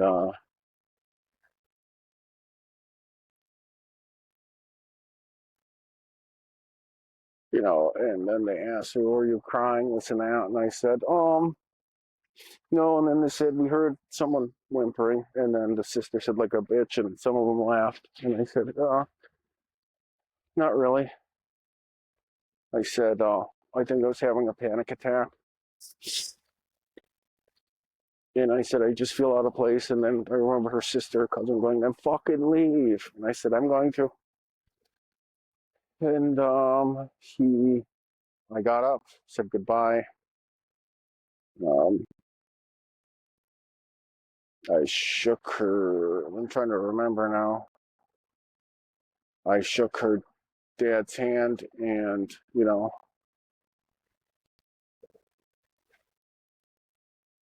he agreed with me. He said, well, thank you for being honest and you're right. I do want better for my daughter. And I know that being a commitment operator is not going to give her the type of life that she deserves. And I said, I agree. I just want to leave, please. Not that she's, I said, oh, I forgot how I said it. And then I think he got offended and she kind of got mad. And I said, I'm not attracted to her. And I said, don't take it like I don't think she's pretty or that I wouldn't want to be with her. But I said, I know the truth. I said, I know I'm ugly and everything else.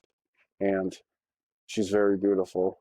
So even fantasizing or dreaming or thinking I want to be with her isn't going to happen.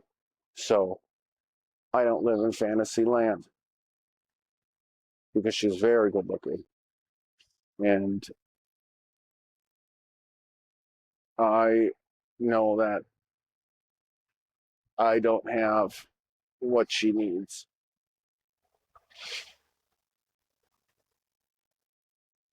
Um,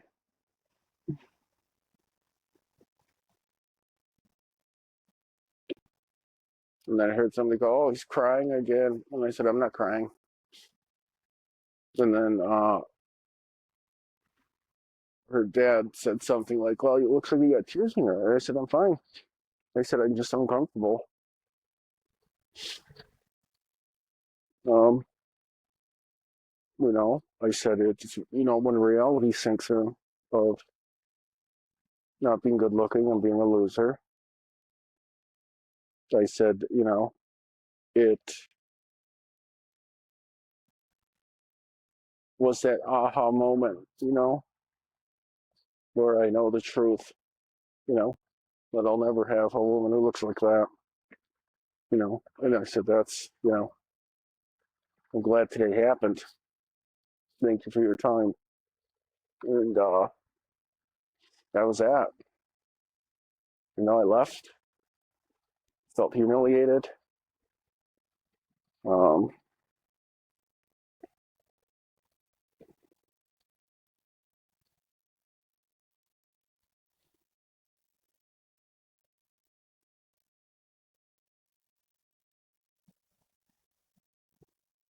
and so that was part of the issue,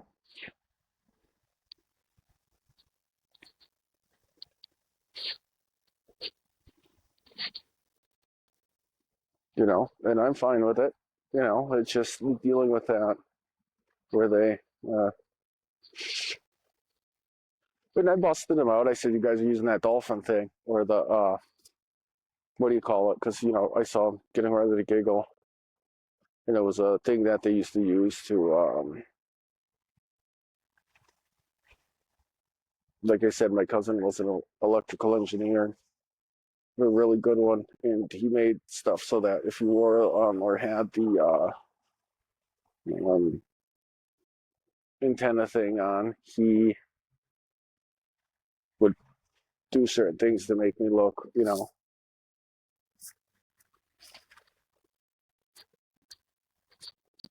like an idiot. So, they were going through and I saw him laugh and, do this and that. And then I found the thing and ripped it out of my head in front of him and thanked him for his time and told him, I wasn't there to be made fun of or to be laughed at. And that was part of my problem is, speaking your mind, and I knew to be respectful, otherwise I was going to get fucked up. But,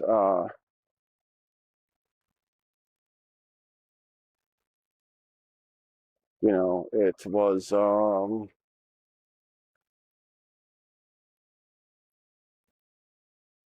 just a situation that they were trying to destroy my life. Not Nee's family or anything,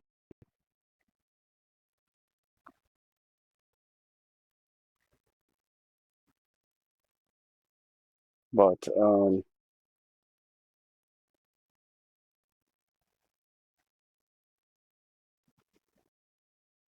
I knew that I uh,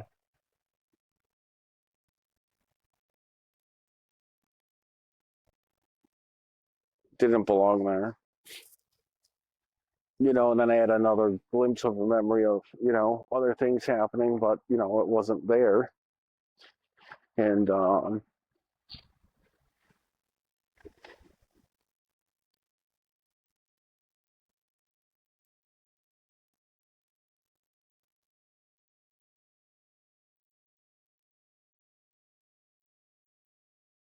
I don't even know if I was crying in the bathroom. I think I had a panic attack and I was washing my face.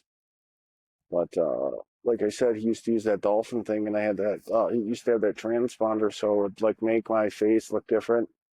And like I said, I found it and ripped it out of my head.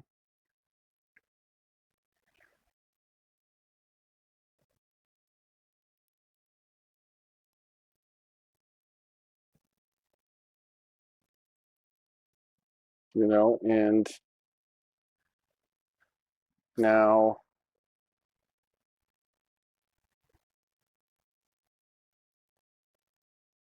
I'm here with the memories of it, which are rotten. You know, meeting her dad was a fucking disaster. And that's if I really met him. I don't know if it was really him. You know,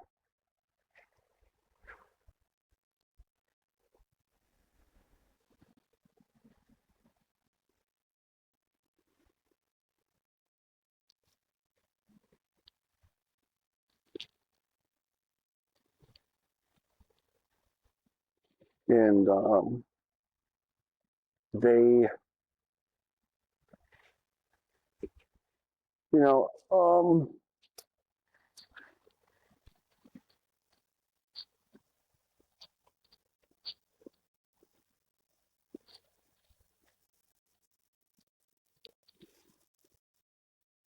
the whole thing was a setup. Like, and the thing is that working through it, I realized some things happened, and I realized like I said, the memories will come, and they put an earpiece in my ear, and I remember being able to gain my composure, like before, where they had me in that trance and full of drugs. That whatever they said through the earpiece would come out of my mouth. It was strange, along with that little transmitter my cousin put in my head. So I hear my aunt, and this was at a different place. Hear my aunt say, "You gotta go, or they're gonna kill you." So it was a different, and I don't know if it was Yuz's house, but I think it might have been at Yuz, and I knew it was the same thing. Walk in there, I had no business being here. Um,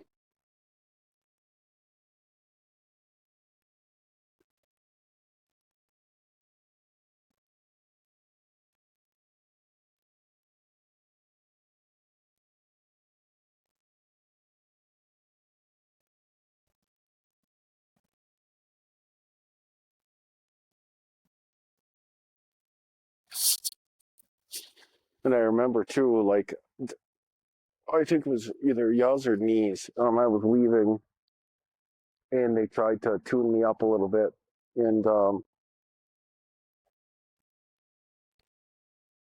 I remember Knees' sister punched me in the forehead and broke her hand, and it was hilarious. And then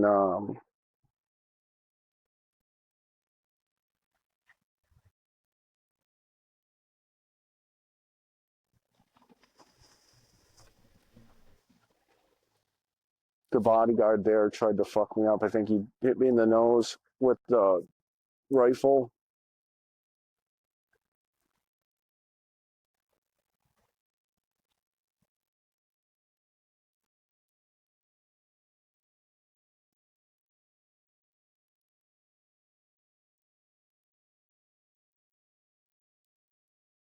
I remember bits and pieces. I remember I was leaving and they, um, I don't know, maybe the bodyguard tried something and I told him, no, leave me alone. I'm trying to go. And then he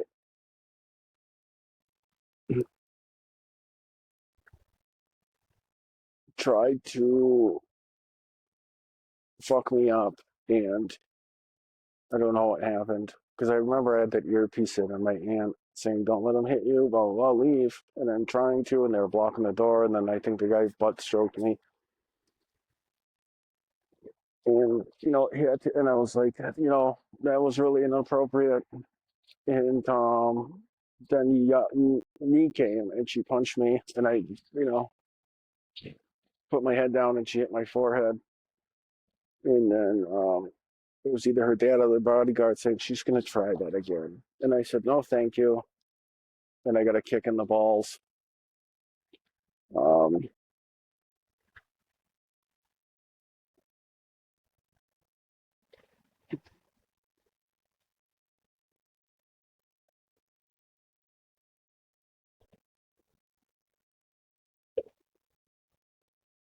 and they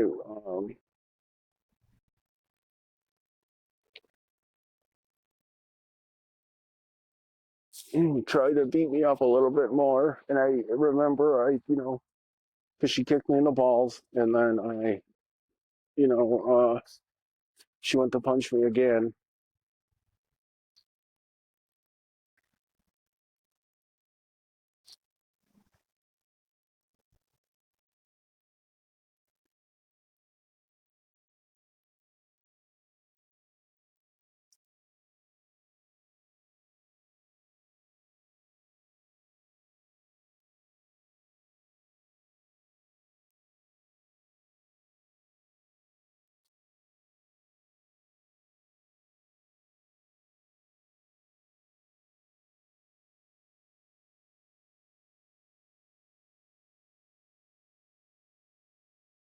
I just remember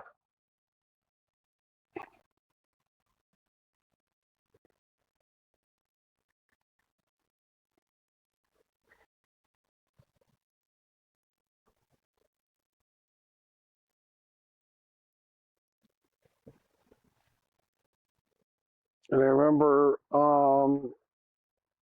she hit me in the nose, and my nose started bleeding, and then they told me to get out, and I left, and my aunt, she had that bone mic in, goes, I hope you didn't let him hit you. And I said, I had no choice. I said, I tried to deflect him. I said, that bodyguard hit me in the nose with or in the eye with the gun. And, my eye's all fucked up or hurts, but, she broke her hand on my forehead and then punched me in the nose, kicked me in the nuts and punched me in the nose. And so they said, aren't you going to fight back? And then I remember her dad saying, well, we don't need no pussy like that around here. And then I said, you're right. I don't want to be here at all. I don't want anything to do with any of you. And so I think that startled them. Not like, oh, scared. I mean, I think it like shocked them. Somebody would say that. And I left. I mean, I think the bodyguard tried to stop me to pat me down for anything. And I told him, I said, ain't no fucking thief. Don't touch me.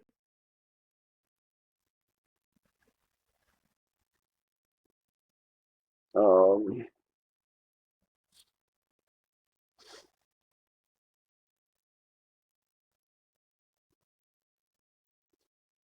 I see that's the part too where I don't know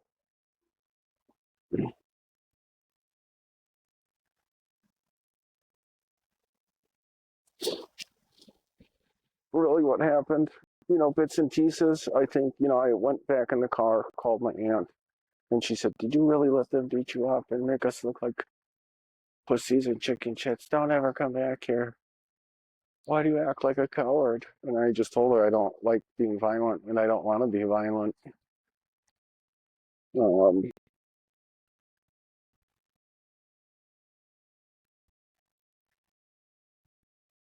and I said I don't want to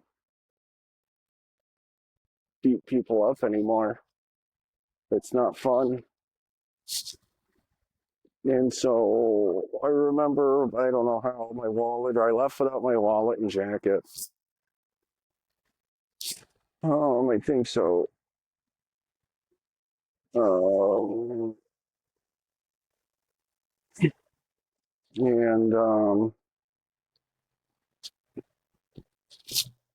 that's what happened. They went through my shit and they tried to buy a bunch of stuff, and I didn't have any money.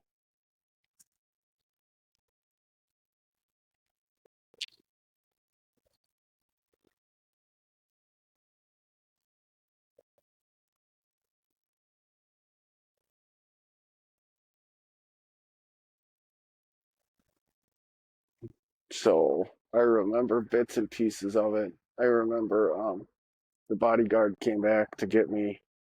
He said, "You left your shit in the house. We don't want to touch and he made fun of me. You're gross, blah, blah, this and that. And the dad wants to talk to you about the way you left." So I remember got out of the car and I fucking flatlined the guy. Bang.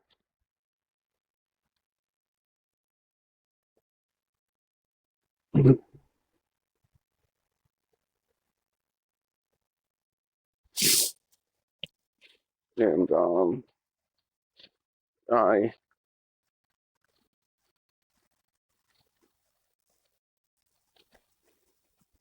know, went and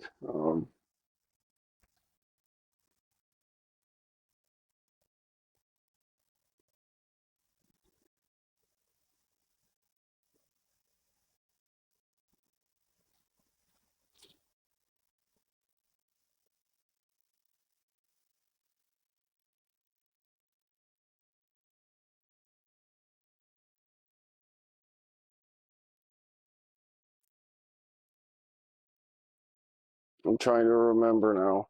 I think I flatlined him and then somebody else came and knocked me out.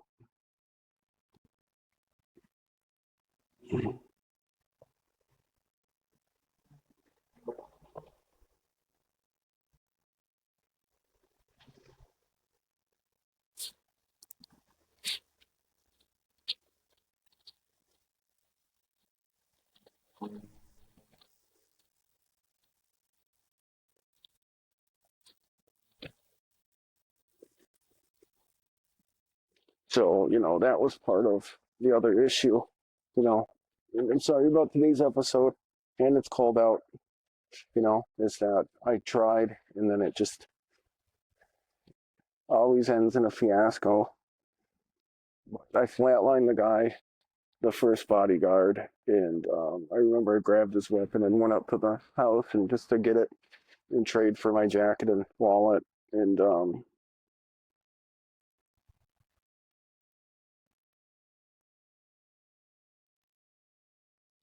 they were like, "Fine." And I said, "Slide my shit out and throw the jacket out the window, slide my wallet out." And so I got my wallet and I went to go get my jacket. And I think that's when I got hit again and knocked out. And I woke up in a chair. So we will talk about that on next episode. Thank you for your time. Please subscribe and continue to listen and watch. And I dedicate this episode to my kids that were brutally murdered by scumbags here in Milwaukee. Scumbags who've never been caught. And I want to thank you guys for listening and supporting. And please, if it's your first time, please subscribe and continue to listen to the podcast.